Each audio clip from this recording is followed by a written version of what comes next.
The Deshaun Foster era for UCLA was definitely interesting throughout the past season, and this year they're looking to take a step forward. Today, we'll take a preview of the UCLA Bruins and see what we should expect from this team in 2025. Like I said, Foster's era began with a little bit of uncertainty. The Big Ten media days were interesting for sure. Some of the things that he would mention in interviews were just interesting, but there were plenty of people that were excited, and there were also plenty of people that maybe had some questions about where are we going with this? Where is this headed? And a 5-7 season overall, I think felt fairly disappointing, but I think they did a pretty good job in the offseason. They bring in some talent that we'll talk about.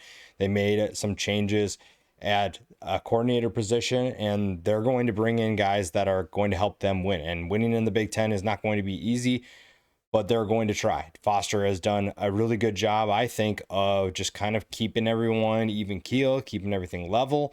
And now he's looking to take a step forward, because when you look at the numbers they had from last year, it's just not going to get the job done. They know that. The staff knows that. You bring in Tino Sinceri to run the offense. We'll see what he can do after coming from Indiana and the run that they had. And we'll just dive right into that offense. In addition to bringing in Tino Sinceri, you also add Nico Iamaleava from the transfer portal. That was a very covered, very notable story from the offseason. Nico had a good year at Tennessee, 2,600 yards, 19 touchdowns, and overall, I think it was a solid season. I don't think there were any huge concerns about his game. You just obviously saw some things you wanted to see him improve upon. And then the offseason happens. Then the whole situation with wanting more money and all that stuff happens. We're not going to dive into that, but that's ultimately obviously how he ends up at UCLA. And UCLA couldn't be happier. They are ready to have a player like him. He's returning to the West Coast. He's going to be their starting quarterback. And I'm curious to see. It's hard, right? Because you go from Tennessee's offense, which is one of the most quarterback friendly offenses in college football, and then you say that that's not going to get you where you want to go. And to a certain point, there is truth to that. There is truth that you're running a different offense that maybe isn't going to be used in the pros, and maybe UCLA is going to have that. But I think that going from where you did, it definitely had plenty of controversy surrounding it, but Nico is in a new spot. And I think that this offense could have the potential to be really exciting. You also bring in Javian Thomas from Cal. This is a guy who shared the backfield with Jay Knott, 626 yards and 7 touchdowns as really a rotation piece. And Cal obviously lost a ton of talent at the running back position. Javian Thomas is going to be someone that contributes at UCLA.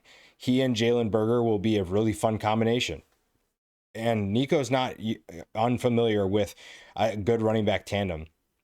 You look at what he had at Tennessee, Deshaun Bishop and Dylan Sampson. Those are two great running backs that were able to make his life a lot easier. He's going to have, I think, that at UCLA. I really like Javian Thomas. I think Jalen Berger is a solid player that's going to step up. You also have a freshman in Carson Cox that could be part of that rotation as well. So you feel pretty good about what you have coming in via the portal, and what you recruited. Same things with the wide receiver. Quasi Gilmer is a guy who I think will be more of a household name by the end of the year. And this is a group that has plenty of options for Nico to hit downfield besides Gilmer. They bring in Caden Robinson. We'll see if he actually will be the starter. He's a big play threat that I think could be really fun in this offense. Mikey Matthews from Cal as well. He's another guy that is really looking solid, very shifty, has the ability to be a returner as well. And you have a couple other guys behind them. Rico Flores is a former Notre Dame transfer. I think that he is going to be a solid rotational piece as well. If he is a starter, then he'll be in there as well. Titus Mokiao Atiamalala, he is going to be maybe pushing Cade Robinson for that starting spot. The staff really likes what they have in him, and that makes Nico's life a lot easier. Behind Nico, you have a solid quarterback in Pierce Clarkson too. Forgot to mention that earlier, but Pierce Clarkson is an interesting quarterback to have on your offense. We'll see if Nico is going pro after this. If he has a good year, maybe that is the case. We'll see. But Nico is going to be an interesting player to keep keep an eye on for 2025. And then really everything kind of stems from what the offensive line is capable of doing. This is a group that has to be more dominant than they were last year, and they have the skill position talent to help them out. Cortland Ford is an interesting tackle. Same with Ruben Unije. Those are two guys that are going to have massive roles in this offense and the success of this team. If you're able to keep Nico upright, then you feel like you're in a pretty good position. The guard positions are, I think, relatively set. Garrett DiGiorgio comes in from, he's slated as a tackle last year, plays guard this year. So you have a little bit of flexibility if you need to put him back out at tackle. Julian Armella is going to be probably one of their better players at the guard position. Sam Yoon comes back at center. So you have some continuity, you have some new faces, but the talent level feels like it has taken a little bit of step forward. And that's huge, especially when you have a new quarterback in Nico who's going to need some time to get settled in, to understand the offense, to get familiar with his playmakers. But the potential with this group is really exciting. I think overall, if you're a UCLA fan, you feel like you're in a good position, and it's just going to come down to how well can you compete in the Big Ten. It's going to be a tough conference to win football games. We'll obviously dive into the schedule in a little bit, but winning football games won't be easy. Now, the defense does play a role in that as well, though they do have some intriguing talent, especially via the transfer portal. The defensive line is probably your biggest concern if you're UCLA. You have certain players that need to take steps forward, and you have some major concerns on the edge.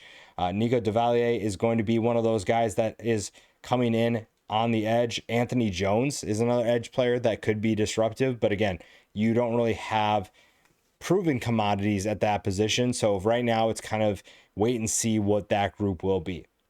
The defensive tackle position, Gary Smith is back. The former Harvard transfer will be one of those guys to keep an eye on the interior. You feel pretty good about the interior, especially after what we saw last year. Siali Taupaki is another guy that's going to play at defensive tackle. You also have Keanu Williams.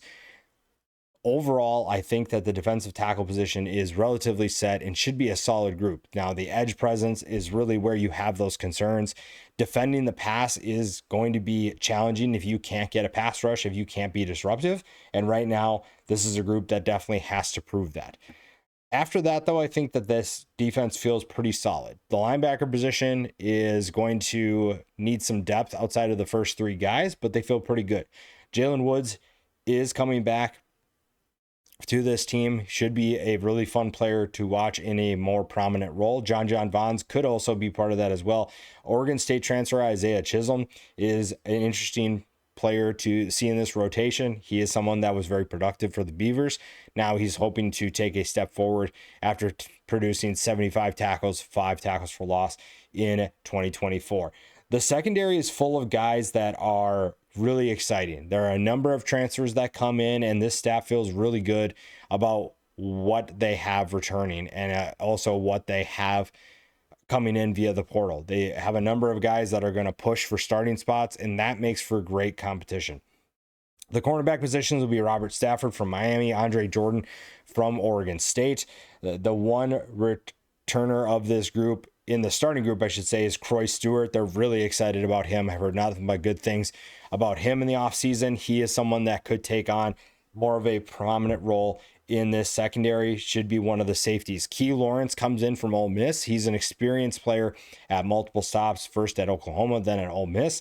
He should give them a veteran presence that they need. Cole Martin will be the nickelback position right now, and there will be plenty of guys that push them for time. Benjamin Perry comes in to this program and does really good things so far. So he'll be someone that will be part of that rotation at safety.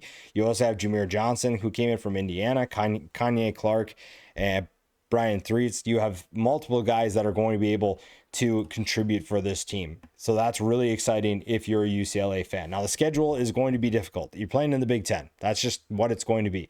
Right now, the over-under is set at 5.5, and I think that a bowl game would be a great sign of progress for this team, whether that's 6-6, 7-5. But there are some concerns. Again, you're playing a Big Ten schedule. You do have to play Utah right off the bat. You also host Penn State. You have to go to Indiana, host Nebraska, go to Ohio State, host Washington, and go to USC. So those are very difficult games. So the ceiling to me is 8-4, which would be great. I think that would be a good season for UCLA. But to me, the floor is 4-8. There are definitely some challenging games that will test you. And if things aren't going right, winning some of those games that I just mentioned won't be easy. Now, most of you kind of agree with that sentiment.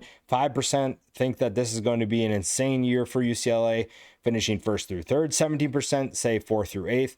58% are in the 9th through 13th, which is still potentially a bowl game if you're UCLA. 20% of you say 14th through 18th. So Deshaun Foster, like I said, has plenty of work to do. I think that he's done a good job of addressing certain needs. He brought in a big time quarterback that you're really excited about. The skill positions on both sides of the ball feel like they're in a good place. And really, you're just looking for that sign of improvement. It's not easy to compete in the Big Ten. Everybody knows that. But if they're able to do that, if they're able to make a bowl game, then you're going to feel pretty good about where this program is headed.